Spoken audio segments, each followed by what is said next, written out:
يعطيكم ألف عافية. وصفتنا لليوم من المطبخ الصيني كان تون الدجاج. لتحضير هالطبق الجميل بحتاج 400 غرام رزدوط الدجاج المقطع لشرايح ومتبلة مسبقا بفلفل وملح وزنجبيل. للمعكرونة أي نوع معكرونة متوفر عندكم. عندي فليفلة مقطعة وجزر مقطع، ضروري يكون الجزر رفيع. بصل مقطع لشرايح وثوم مفروم ناعم. عندي حبتين من البندورة المبشورين ومعلقتين كبار من رب البندورة ومعلقتين كبار صويا صوص ومعلقتين كبار كاتشب. للبهارات بحتاج معلقة صغيرة بابريكا، فلفل، زنجبيل، ملح، أوريجانو. بمقلاية على نار وسط بنزل بمعلقة من الزيت النباتي ومعلقة من السمن، وببدأ أنزل الدجاج عليهم وبقلبهم شوي،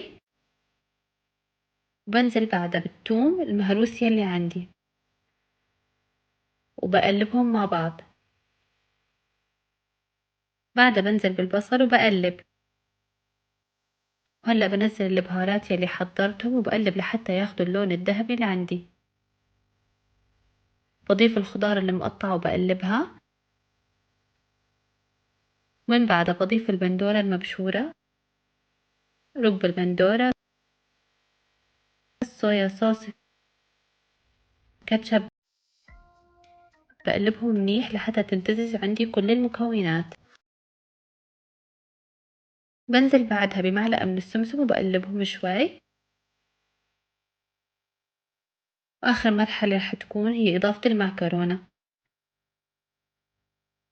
بعد ما نزلت المعكرونة قلبتها بالخضار والدجاج لدقيقة دقيقتين وبتركها على النار تتسبك من 4 ل5 دقايق.